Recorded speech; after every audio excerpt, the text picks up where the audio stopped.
recently I've noticed a resurgence in the online debate over debates. This was a major topic of conversation back in the early to mid 2000s among scientists and critical thinkers who were worried about whether or not it was worthwhile to debate the other side on issues like climate change and evolution. Was an evolutionary biologist able to meaningfully educate and persuade an audience of young Earth creationists, for instance? Or was the attempt less than useless, with the debate actually elevating creationism to be an equal philosophy on par with evolution? We never really came to a good conclusion on whether or not it was worthwhile. And sorry to spoil the ending of this video so early, but I think I'm still on the fence. Back then, I really enjoyed watching a well-run debate, and I appreciated scientists who would go into places like churches to engage with an audience that definitely included people like young people who had maybe been dragged to this church all their lives and might have never had the opportunity to see any of the church's ideas get challenged. I think that was beneficial.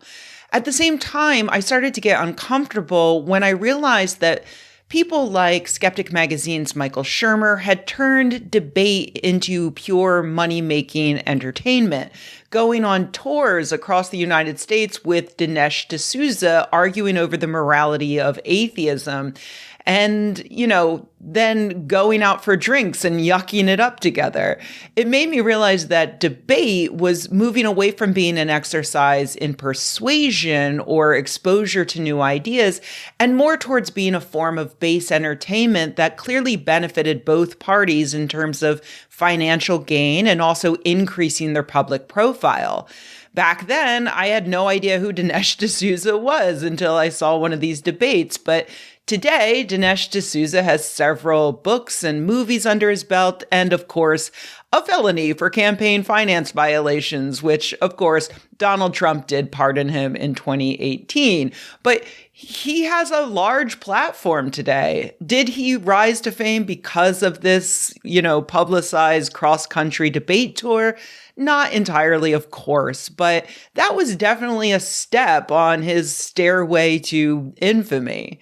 The debate is back now because people have learned that debate is a money printing machine online, especially if you adopt the Jerry Springer tactic of hosting basically brawls between groups of extremists or otherwise loathsome people. And yes, I am talking about Jubilee. You're probably aware of Jubilee at this point. It seems like they're unavoidable, but if you're not aware, Jubilee is a media powerhouse that publishes wildly popular videos where usually it's regular people debating one another in various ways. They've been popular for ages now, but in the past year or so, they've really hit pay dirt with their Surrounded series, in which one person defends their position against 20 people on the other side. So one doctor versus 20 anti-vaxxers, one Palestinian versus 20 protesters, whatever that means, one Jordan Peterson versus 20 atheists. Fun fact about that last one, it was originally titled and pitched to the participants as one Christian versus 20 atheists, but Peterson doesn't know how to or doesn't have the ability to debate in good faith, so he just refuses to take a position on anything and kept sidestepping his opponents and asking them to define basic terms until everybody got confused and just gave up. You just didn't understand it. Are you familiar with the Immaculate Conception? Why is that relevant? Because you go to a Catholic church, don't you? Or you've attended recently. You're interested in Catholicism, aren't you? Sure. All right. Are you familiar with their doctrines? Somewhat. Okay. You're Their familiar. Doctrines are very how do they deep. regard Mary? Why are you asking me that? Because you're a Christian. You say that. I haven't claimed that. Oh, what is this? Is this Christians versus atheists? I don't know. You don't know where you are right now. Don't be a smartass. Well, and I mean either you're a Christian or you're not. I won't talk to you if you're a smartass. Oh, either you're a Christian or you're not. Which one is it? I could be either of them, but I don't have to tell you. You don't have to tell me. I was under the impression I was invited to talk to a Christian. Am I not talking to a Christian? No, you were invited to. I think everyone should look at the title of the YouTube channel. You're probably in the wrong YouTube video. You're really quite something, you are. Aren't I? But you're really quite nothing. right? You're not a Christian. Okay, I'm done with him. The most recent surrounded as of this recording is one progressive versus 20 far-right conservatives. The progressive in question is Medi Hassan, a very talented broadcaster who was on MSNBC before they canceled him, probably because he was publicizing the plight of Palestinians, but who knows. He then went on to found Zeteo, which is an independent news outlet with many contributors that generally takes a progressive stance on many issues. According to comments from Hassan afterwards, he apparently was under the impression that he would be debating just, right-wing Trump supporters. But for some reason, he did not expect to be debating fascists. Now, Hassan is a smart man, and he's not known to hold back or mince words, so I'm not exactly sure if he really truly thought that Jubilee would find far-right conservatives who weren't fascist. From my perspective, that would be really tough. Like, do 20 of those even exist? Let alone 20 who live near the studio in LA and want to be eviscerated on a popular YouTube channel? I'm not sure. But Hassan does have a very good rule that he has mentioned in the past. He will not debate fascists. And when early on in this debate, one of his opponents happily admitted to being a fascist, he was true to his word and he ended that debate. Hey, what can I say? I think you can say, I'm a fascist. Yeah, I am. And I'm sure at that point in the filming, he pretty much had to keep going. But even he noted that at least half of the audience, the other far-right conservatives, applauded along to that gleeful self-labeling of fascist. Hassan was, in fact, surrounded by fascists, and through the rest of the debates, several of them told him he should leave the country. This country, the United States, where Hassan is a citizen. But he should leave because he's, brown. Progressives online were pretty well split over whether or not Hassan should have been there in the first place. Did he just help platform a bunch of Nazis? Was there any real benefit to this show? And again, I find myself on the fence. There's no doubt in my mind that debate as a general concept can be beneficial. Sure, the research on whether or not it's persuasive is mixed because that kind of thing is hard to judge. A lot depends on who is debating, what they're debating, how they're debating, and how the debate is structured. In the Wild West of online debate forums, it turns out nobody really tends to persuade anyone of anything. But formal debates by organizations like Intelligence Squared do seem to move some people, if you believe the surveys they fill before and after are filled out honestly and not just in the hopes of supporting the side that the audience members want to win. And debate is certainly good for the people doing the debating. Research shows that when used in the classroom for younger kids and for those in college, participating in the debate develops critical thinking skills and the ability to deconstruct arguments. It improves communication skills, the ability to convey an idea to other people, and it fosters engagement with others, including active listening, which leads to participants retaining information for longer than if they were just to read the information in a book. And I think that the Hassan debate actually illustrates a benefit to a participant, though admittedly, I might be reading into this a bit. At one point, around an hour into the video, one man sits down to debate Hassan, particularly Hassan's premise that immigration is good for America. And that man is Edwin, who is an immigrant who says he came to the United States illegally when he was 10 years old.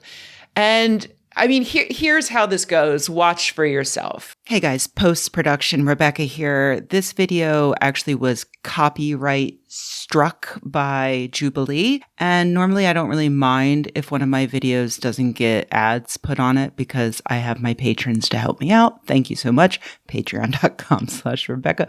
But I will be damned if I am giving all of my ad revenue from this entire video to a bunch of Nazi enabling freaks at Jubilee just because I used a minute of their video. So I'll include a link in the transcript if you want to go watch this, but I'll just describe what happens. This guy sits down with Medi and immediately just asks if Medi thinks that all conservatives hate immigrants because he says he's an immigrant. He's actually a dreamer. He came here, quote unquote, illegally. When he was a child, his parents brought him over. And he says he doesn't really see a problem with people doing that, even though he doesn't want people to break the law. And then he just looks sad and confused and asks Medi to describe his own experience as an immigrant coming to the US. It seems like he actually wants to connect with Medi and have a real discussion. And the Nazis around him will not put up with this. The frat bro directly behind Medi in the image is talking, looking angry, and then waving his little flag. And eventually, fairly quickly, the Nazis managed to vote off the brown person who was clearly attempting to connect with the other brown person. It was sad. Okay, back to the video. I really feel like Edwin is working out his ideas in a way for the first time, or at least in a new light. That's at least what it sounds like. I felt genuinely sorry for him because I think he is maybe the only guy there who showed up thinking that it was possible to be a far-right conservative, but not a fascist or a bigot. I really think he thought there were going to be 19 other people like him where he's probably, I don't know, against abortion or something, or he's concerned about crime, whatever. And clearly he's just spent the past hour plus watching white people who are on his side sit down and tell Hassan that all black and brown people should be deported from the United States, like ethnically cleansed out of here, maybe killed. I was hoping to find Edwin online to see what he had to say following all of this, but I couldn't find him. He's not one of the social media usernames listed in Jubilee's video description. Instead, it's all of the white fascists who are crowing that they won the debate and are now enjoying, a larger platform.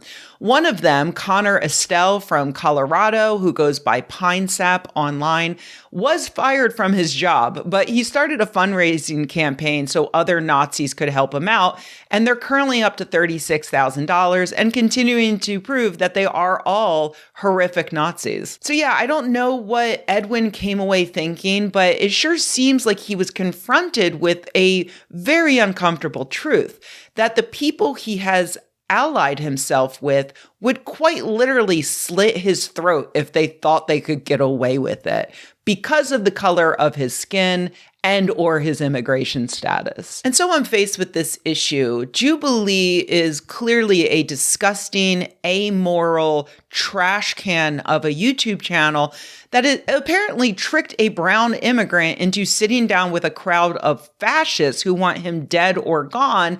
And they willingly gave those fascists a platform to grow by linking to their social media pages. And those fascists will edit these videos in whatever way they can to convince their fellow Nazis that they won the debate. And all of that is very, very bad. And then we have Edwin, at least the way that I am interpreting Edwin. The country and the world are full of Edwins who still do not understand that they don't understand the overt, vile bigotry that is now becoming or is the mainstream in the United States. Sure, one of these dipshits got fired, but now he has $36,000 to help him out until he gets a new job at One America News Network or Charlie Kirk's show or Tim Pool's skate park or wherever. He'll be fine because in the US now, it is okay to openly be a fascist. And if that's how Edwin and his ilk learn about this through this debate, then great. Better now than as they're on their way to El Salvador to hang out in the concentration camp. But ultimately, at the end of the day, I have to agree with the debate deniers. Jubilee has proven to be more interested in being the new Jerry Springer than in their original stated intention of, bringing people together despite diverse viewpoints. They are profiting off of Nazis and helping those Nazis profit as well. That is officially the end of them, in my opinion.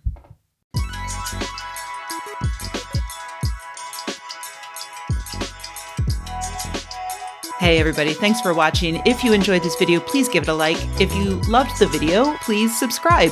And if you think the world could use more videos like this and you happen to have a few bucks laying around, head to patreon.com/Rebecca and join an awesome community of nerds like the people whose names you see on the screen right now. Thanks.